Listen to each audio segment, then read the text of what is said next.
ॐ नमः चण्डिकायै। ॐ कामाख्ये वरदे देवी नीलपर्वतवासिनी त्वं देवी जगतां मातर्योनिमुद्रे नमोऽस्तु ते। कामाख्ये कामसम्पन्ने कामेश्वरि हरप्रिये कामनां देहि मे नित्यं कामेश्वरि नमोऽस्तु ते।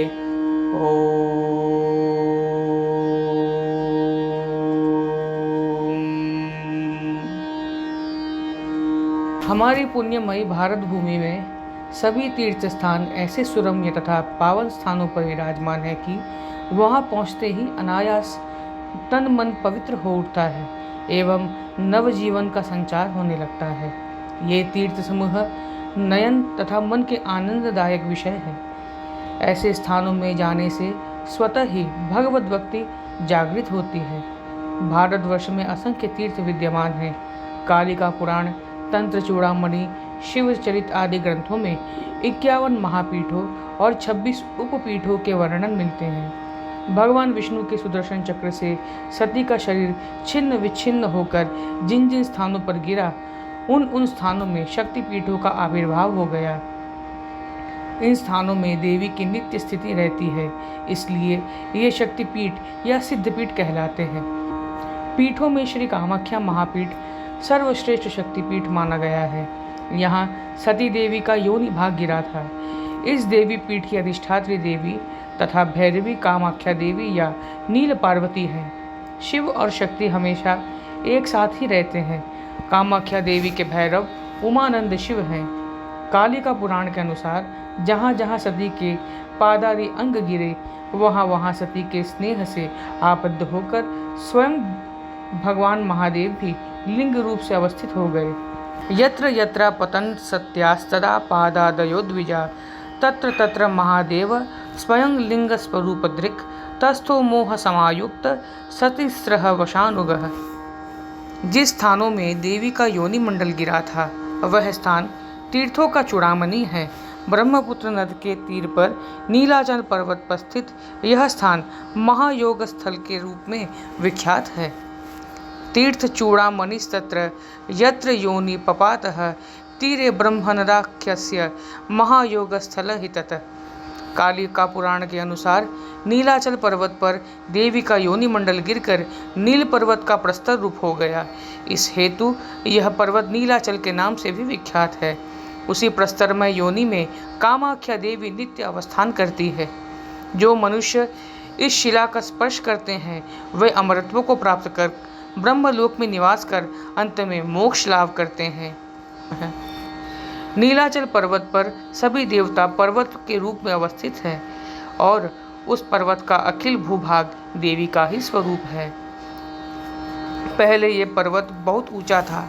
महामाया का गुप्त अंग पतित होने से पर्वत डगमगाने लगे। इसे क्रमशः पाताल में प्रवेश होते देख ब्रह्मा, विष्णु एवं शिव तीनों देवों ने पर्वत के एक एक श्रृंग को धारण किया। यह पूर्ववत पातालगामी होता ही गया। तब महामाया ने अपनी आकर्षण शक्ति द्वारा पर्वत का रूप धारण किया। यह पर्वत श्रृंग ब्रह्मा, विष्णु एवं शिव पर्वत के नाम से विभाजित हो गया। जहाँ भुवनेश्वरी महापीठ है, उसे ब्रह्म पर्वत, मध्य भाग में जहाँ महामाया का पीठ है, उसे शिव पर्वत एवं पश्चिम भाग में जो पर्वत है, वह विष्णु पर्वत अथवा वाराह पर्वत के नाम से विख्यात हुआ। वाराह पर्वत पर वाराही कुंड अब भी दिखाई पड़ता है। पुराणों की कथा के अनुसार रतिपति कामदेव शिव की क्रोधाग्नि में यही भस्मीभूत हुए और पुनः उन्हीं की कृपा से उन्होंने अपना पूर्व रूप भी यही प्राप्त किया। अतः इस देश का नाम कामरूप पड़ा। कुब्जिका तंत्र में कहा गया है कि यहाँ कामनाओं के अनुरूप फल प्राप्त होता है, इसलिए यह कामरूप के नाम से प्रख्यात हुआ है। विशेषकर कलयुग में यह स्थान विशिष्ट रूप से जागृत है। इस कारण भी इस स्थान का नाम कामरूप पड़ा है। कामरूप महापीठ सर्व काम फलप्रदम कलो शीघ्र फलम देवी कामरूपे जय स्मृत। कामरूप देश देवी क्षेत्र के नाम से भी तंत्रों और पुराणों में वर्णित है। इसके समान दूसरा स्थान नहीं है। देवी और जगहों में दुर्लभ है, परंतु कामरूप में घर घर में उनका निवास है। ब्रह्मवैवर्त पुराण के श्री कृष्ण जन्मखंड में वर्णित है कि शुभ मुहूर्त में शिव पार्वती के विवाह के समय काम पत्नी देवी रति भी विवाह स्थल में उपस्थित हो पति लाभ के लिए एकाग्रचित्त से महादेव की वंदना और आराधना करने लगी। विष्णु आदि सभी देवताओं और देवियों ने भी कामदेव को पुनः जीवित करने के लिए शिव से प्रार्थना की। शूलपाणी की सुधामय दृष्टि के प्रभाव से कामदेव भस्म से आविर्भूत हुए। इस प्रकार शिव की कृपा से अपने पति कामदेव को प्राप्त कर रति देवी कृतार्थ हुई। परंतु कामदेव को पहले का सा रूप प्राप्त न होने के कारण पति और पत्नी दोनों पुनः महादेव के निकट जाकर बहुविध स्तुति करने लगे। भोलेनाथ ने संतुष्ट हो कामदेव को आदेश दिया कि भारतवर्ष के ईशान कोण पर नीलाचल पर्वत पर अभी भी सती देह के 51 खंडों में से एक खंड गुप्त रूप से है। वहां जाकर देवी की महिमा की प्रतिष्ठा तथा उनका प्रचार करने से तुमको पहले की ही भांति कांति पुनः प्राप्त हो जाएगी। तब नीलाचल पर्वत पर आकर उन्होंने महामुद्रा पीठ में भक्ति पूर्वक नाना प्रकार से पूजा अर्चना आदि संपादित की और देवी की नानाविध स्तुति भी की। इससे भगवती प्रसन्न हुई और उन करुणामयी जगदम्बा की कृपा से कामदेव ने अपना पूर्ववत रूप प्राप्त किया। तदनंतर सभी देव देवियाँ यहाँ आकर महामाया की स्तुति और पूजा आदि करने लगे। देवी महात्म्य के प्रचार के उद्देश्य से कामदेव ने एक मंदिर का निर्माण करने के लिए विश्वकर्मा को आवाहन किया। विश्वकर्मा अपने शिल्पियों के साथ छद्म वेश में वहां उपस्थित होकर इस कार्य में जुट गए और उन्होंने एक विचित्र मंदिर का निर्माण किया। मंदिर की दीवारों पर 64 योगिनी और भैरवों की मूर्ति खुदवाकर कामदेव ने इसे आनंदाख्य मंदिर के नाम से प्रचारित किया। आजकल इस मंदिर के नीचे का भाग ही शेष रह गया है। सर्वप्रथम कामदेव ने ही महामुद्रा पीठ का महात्म्य जगत में प्रसिद्ध किया था, इसलिए इस महामुद्रा को मनोभव गुहा भी कहा जाता है। कामरूप का प्राचीन नाम धर्मराज्य था। कामरूप भी बहुत प्राचीन नाम है। यह पुण्यभूमि भारतवर्ष के ईशान कोण में अवस्थित है। रामायण महाभारत कई तंत्रों और पुराणों में भी इस कामरूप क्षेत्र का उल्लेख पाया जाता है। प्राचीन काल में यह क्षेत्र योगियों एवं ऋषियों का निवास स्थल था। महामुनि वशिष्ठ, गोकर्ण तथा कपिल मुनि आदि के आश्रम इसी कामरूप में अवस्थित थे। वर्तमान समय में कामरूप असम का एक जनपद मात्र रह गया है। यहाँ का नैसर्गिक सौंदर्य अति मनोहर है। तीर्थ श्रेष्ठ ब्रह्मपुत्र और कपिला गंगा के पवित्र स्रोत अभी भी इसे पवित्र किए हुए हैं। ब्रह्मपुत्र ने प्रवाहित होकर इस स्थान को 2 भागों में विभक्त किया है। कामाख्या देवी के मंदिर निर्माण के संबंध में भिन्न भिन्न स्थानों पर विविध उल्लेख प्राप्त होता है। कामदेव ने विश्वकर्मा के आनंदाख्य मंदिर का निर्माण करवाया था। यह भी लोक कथा है कि एक मंदिर नरकासुर ने अपने समय में बनाया था और चारों मार्गों पर व्याघ्र द्वार, हनुमंत द्वार, स्वर्ग द्वार, सिंह द्वार और प्रस्तर निर्मित चारों पथ राजा नरकासुर ने ही बनवाए थे। नरकासुर 12 भगवान और पृथ्वी का पुत्र था। असुर जाति का होने पर भी यह आर्य भाव से संपन्न था। भगवान नारायण ने प्रसन्न हो नरकासुर को महाफलदायी कामरूप के अंतर्गत प्राग ज्योतिषपुर का राज्य प्रदान किया तथा उसका विवाह विदर्भ राज की कन्या माया देवी से करा दिया और बताया कि द्वापर के अंत में तुम्हें पुत्र की प्राप्ति होगी। तुम देवताओं और ब्राह्मणों के प्रतिकूल आचरण न करना तथा अपने स्वाभाविक आसुरी चरित्र का प्रदर्शन न करना। जगन माता महामाया कामाख्या देवी के अतिरिक्त अन्य किसी की भी उपासना न करना, अन्यथा प्राणों से हाथ धो बैठोगे। नरकासुर नारायण की आज्ञा मानता गया। फलस्वरूप राज्य लक्ष्मी की वृद्धि होती गई। इस तरह त्रेता से द्वापर तक उसने राज्य किया। वीर नरकासुर कामाख्या के प्रमुख भक्तों में से एक था। द्वापर युग के अंत में वाणासुर शोणितपुर का राजा हुआ। वाणासुर और नरकासुर दोनों में अत्यंत घनिष्ठ मित्रता हुई। कुसंग और कुप्रेरणा से नरकासुर को ब्राह्मणों तथा देवताओं से ईर्ष्या होने लगी। फलतः असुरराज नरकासुर देवी की पूजा अर्चना से विरत होकर विद्वेष भावापन्न हो गए। एक दिन महर्षि वशिष्ठ महामाया के दर्शनार्थ आए। असुरराज नरक ने उन्हें दर्शन में बाधा उपस्थित की। इस पर रुष्ट होकर महर्षि ने शाप दिया कि जब तक तू जीवित रहेगा महामाया सपरिवार अंतर्ध्यान रहेगी। एक दिन भगवती ने नरकासुर को अपनी लावण्यमयी छटा दिखाई, जिसे देखकर वो मोहित हो गया। उसने उन्हें अपनी पत्नी के रूप में अपनाने की इच्छा प्रकट की। भगवती ने उसका अंतकाल उपस्थित जान छल करके कहा, यदि एक ही रात में तू इस पर्वत के चारों ओर 4 प्रस्तर मार्ग और एक विश्राम गृह का निर्माण कर देगा तो मैं तेरी पत्नी हो जाऊंगी, अन्यथा तेरी मृत्यु अवश्यंभावी है। घमंड में चूर नरकासुर इस प्रस्ताव पर राजी हो गया। उसने प्रसन्नता पूर्वक कार्य प्रारंभ किया, किंतु वह प्रतिज्ञा पूर्ण नहीं कर सका। अतः देवी की माया से भगवान श्री कृष्ण ने नरकासुर का संहार कर दिया। नीलाचल पर्वत के दक्षिण में वर्तमान पांडुगा हाटी मार्ग पर जो पहाड़ियां हैं उन्हें नरकासुर पर्वत कहते हैं। कामरूप एक के बाद एक बहुत से हिंदू राजा राज्य कर चुके हैं। युग परिवर्तन होने से कुछ समय तक महामुद्रापीठ अप्रकट हो गया था। कामाख्या मंदिर का निर्माण तथा जीर्णोद्धार करने में कामदेव, नरकासुर, विश्वसिंह, नरनारायण, चिलाराय, आहाम राजा आदि के नाम उपलब्ध होते हैं। ये सब कामरूप के राजा थे। अतः कामरूप राज्य का अहम या आहाम शब्द के अपभ्रंश से असम नाम हो गया। कामरूप तथा पर्वत के चारों ओर अनेक तीर्थ स्थान हैं। कामाख्या देवी के मंदिर से 5 कोस के भीतर अवस्थित जितने भी तीर्थ स्थान हैं वह सभी कामाख्या महापीठ के अंगीभूत तीर्थ के नाम से पुराणों में वर्णित है। नीलाचल पर्वत पर आरोहण से पूर्व उस पर पैर रखने की व्यवस्था के लिए निम्न मंत्र से क्षमा मांगनी चाहिए। नीलशैली गिरिश्रेष्ठ त्रिमूर्ति रूप धारक तवाह शरणम पात पाद स्पर्श क्षमस्व में। गिरिश्रेष्ठ नीलाचल, आप ब्रह्मा, विष्णु तथा शिव तीनों के स्वरूप को धारण करने वाले हैं। मैं आपकी शरण में आया हूँ। मेरे द्वारा होने वाले पैर के स्पर्श के लिए आप मुझे क्षमा प्रदान करें।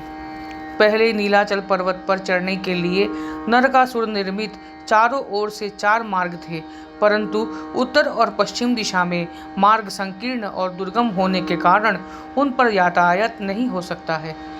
धीरे धीरे वह मार्ग लुप्त हो गया है। कामाख्या देवी के मंदिर के समीप उत्तर की ओर देवी की क्रीड़ा पुष्करिणी है। यह तालाब सौभाग्य कुंड के नाम से प्रचलित है और कहा जाता है कि इसे इंद्रादि देवताओं ने बनवाया था। सौभाग्य कुंड के निकट ही पश्चिम की ओर स्नान, तर्पण, श्राद्ध और मुंडन विधि की जाती है।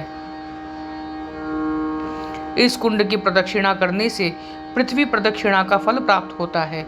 यात्री कुंड स्नानादि संपन्न करके कुंड के पास ही तीर पर अवस्थित गणेश जी की मूर्ति का दर्शन करें। तदुपरांत महामाया कामाख्या का दर्शन करने के लिए भक्ति युक्त चित्त से मंदिर में प्रवेश करें। कामाख्या देवी के मंदिर में प्रवेश करते ही सामने 12 स्तंभों के मध्य स्थल में देवी की चलंता मूर्ति परिलक्षित होती है। इसी का नाम हरगौरी मूर्ति या भोग मूर्ति है। इस मूर्ति के उत्तर में वृषवाहन, पंचवक्त्र एवं 10 भुज विशिष्ट कामेश्वर महादेव उपस्थित है। दक्षिण भाग में षडानना, 12 भुजा, 18 लोचना और सिंह वाहिनी कमलासना देवी की मूर्ति है। यह मूर्ति महामाया कामेश्वरी के रूप से विख्यात है।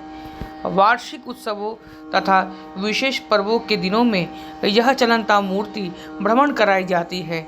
तीर्थ यात्री पहले कामेश्वरी देवी एवं कामेश्वर शिव का दर्शन करते हैं। इसके बाद देवी की महामुद्रा का दर्शन करते हैं। देवी का योनि मुद्रा पीठ इस सोपान नीचे अंधकारपूर्ण गुफा में अवस्थित होने के कारण वहां सदा दीपक का प्रकाश रहता है। जिस तरह प्रयाग में मुंडन एवं काशी में दंडी भोज करवाने की विधि है, उसी तरह कामाख्या में कुमारी पूजा अवश्य कर्तव्य है। यहाँ कुमारी पूजा करने से सभी देव देवियों की पूजा करने का फल तथा देवी की कृपा प्राप्त होती है।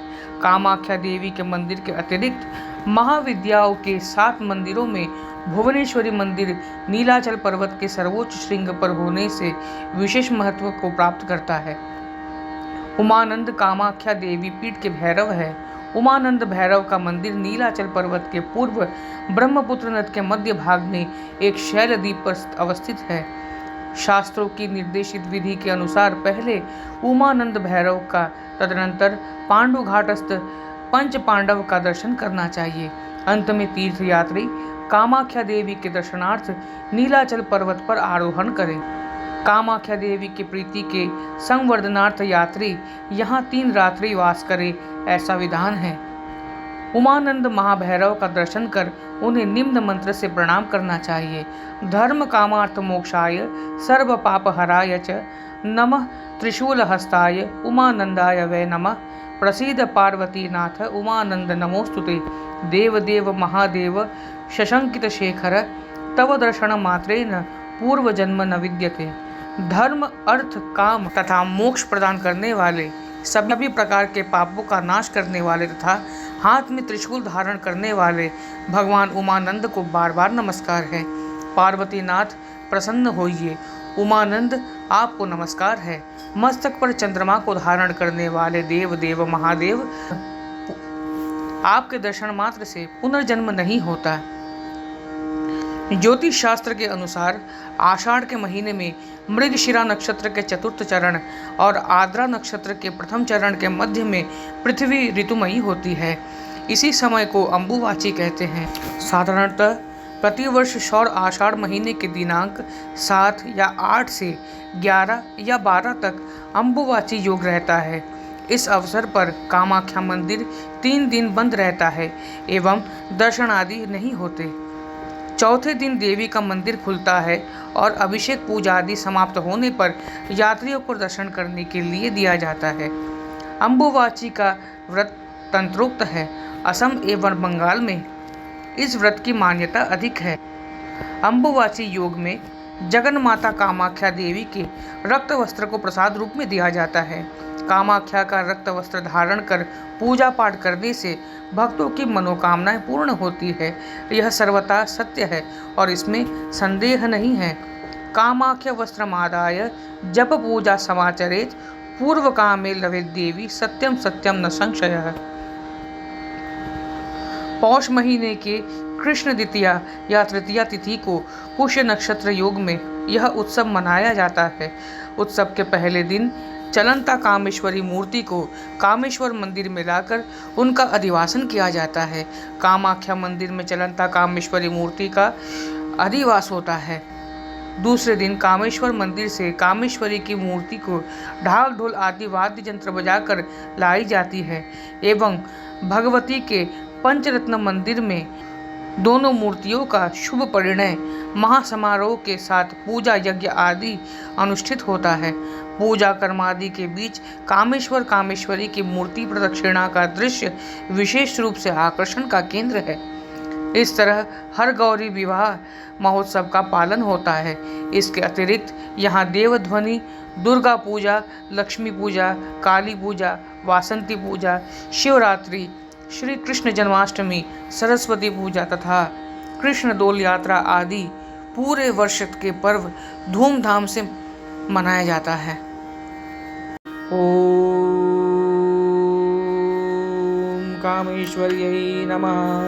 ओम श्री कामाख्यायै नमः। ओम नमः चंडिकायै